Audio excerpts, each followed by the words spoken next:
In a recent interview, Eddie Hearn said that he would be willing to make Tyson Fury versus Dillian Whyte this year without a crowd in his back garden. The Eddie Hearn Matchroom Fight Camp backyard boxing situation. He's willing to do that with a much bigger fight. Now, I don't know whether Tyson Fury would entertain that or not. You know, whether he wants to get this fight out of the way so desperately with Dillian Whyte. And obviously, Frank Warren has come out and said that Tyson Fury doesn't want to have to wait all the way to February to face Deontay Wilder. So is his urge to get back in the ring sooner rather than later enough to make him entertain fighting Dillian Whyte in Eddie Hearn's backyard with, as I say, no crowd? Personally, I don't think so. I hope I'm wrong, but I don't think so. I think that, for one, Frank Warren's going to want to be heavily involved in the situation because, of course, Tyson Fury is the A-side. So if they're to do it without fans or with a limited number of fans, I have to imagine that Frank Warren would want to do it probably on BT. Now, with an Anthony Joshua fight, you imagine Frank Warren would entertain a cross-network as well as cross-promotional situation. But with it, where it's, Dillian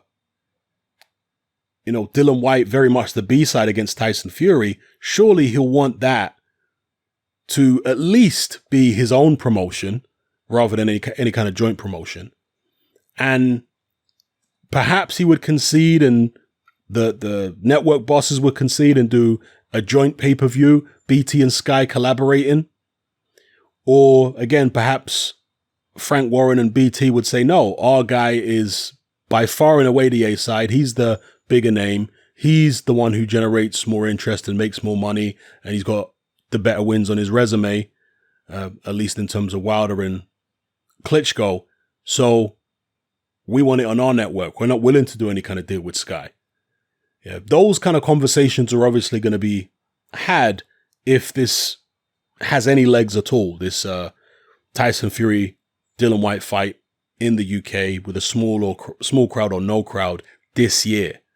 So we'll see what happens there. But again, this is just what Eddie Hearn is saying. Would Eddie Hearn be willing to do the fight if it's not on his terms like that? Because Eddie Hearn does give his fighters the opportunity to go on other networks and, fight on the shows of rival promoters. Some of his most, I don't want to say the most prominent fighters, but several of his fighters who have decent followings. He lets them go and fight wherever they want to go fight. So would he be willing to do that with Dillian Whyte? Bear in mind, he couldn't stop Dillian Whyte, truth be told, because Dillian Whyte is on a fight-by-fight basis with Eddie Hearn.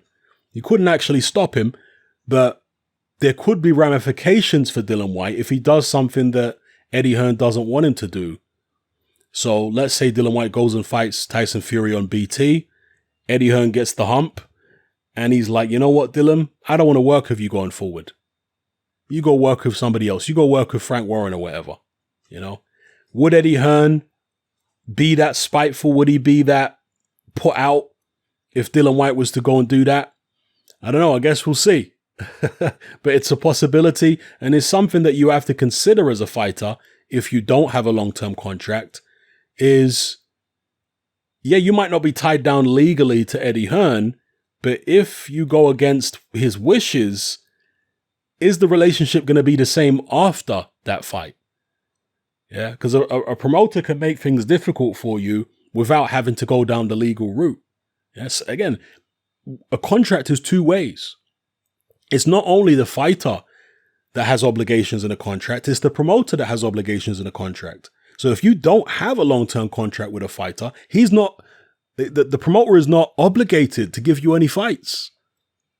He can just give you the cold shoulder and say, oh, there's no fights available at the moment. Sorry.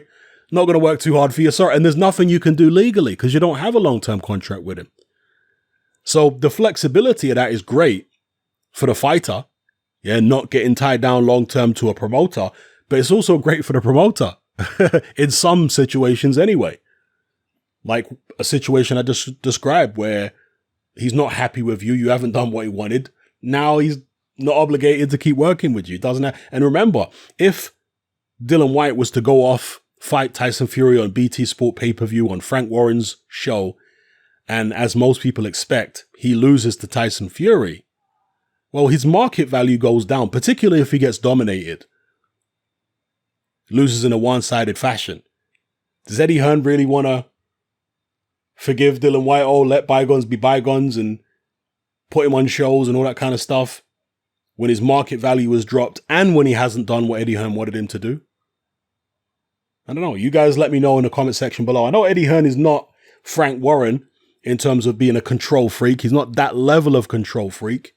But power does go to these promoters' heads. And to some extent, I have to imagine that power has gone to Eddie Hearn's head. He might disguise it more than Frank Warren, okay? You might not see the legal battles and all that kind of business that to the extent that Frank Warren was involved in those things with fighters and former fighters. But Eddie might express that ego in a different way, you know? So anyway, let me know what you guys think in the comment section below. Is it viable, yes or no, to have Tyson Fury face Dillian Whyte later on this year? And remember, that will be, assuming Tyson Fury wins, that will be him getting his mandatory out of the way. Because they have all these obligations. When you become a champion for one of the sanctioning bodies, you got these obligations. He's already got this obligation to fight Deontay Wilder for a third time. If he can get one of the obligations out of the way, again, that helps clear the path for the undisputed fight. Because AJ's got his, Fury's got his. Let's try and get Fury and AJ both get some obligations out of the way if they can't fight each other in the form of Kubrat Pulev and Dillian Whyte.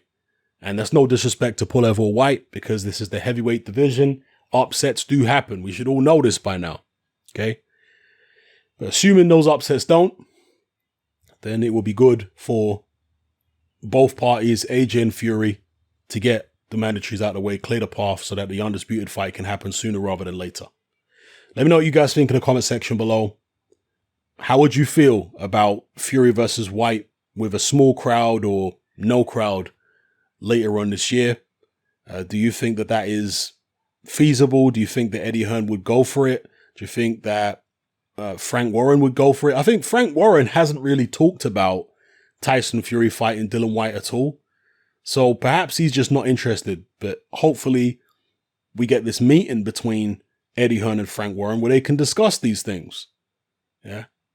Certainly, Dillian Whyte taking on Tyson Fury later on this year is preferable to Tyson Fury having to wait all the way to February to fight Wilder in his next bout. Yeah, I'd rather see Tyson Fury fight before then and then take on Wilder in February or whatever. Let me know what you guys think in the comment section below. It's happening out. Join me on Patreon. I upload a minimum of 2 podcasts every single week, covering a wide variety of controversial topics, as well as live stream Q&A sessions. Take a look on screen right now at some of the podcasts I've produced so far. For just $3 a month, the equivalent of about £2 a month, you get access to all my new podcasts and my entire back catalogue of past podcasts, including my popular Confessions of a Nightclub Bouncer series. You can listen on your computer or on your smartphone or tablet by downloading the Patreon app from the Google Play Store or the App Store for free. The Patreon app also allows you to download each podcast in MP3. For less than the price of a cup of coffee, you get access to dozens of hours of exclusive content. It's easy to sign up, there's no contract, and you can cancel at any time. So come and join our community of free and critical thinkers by signing up with me here on Patreon today.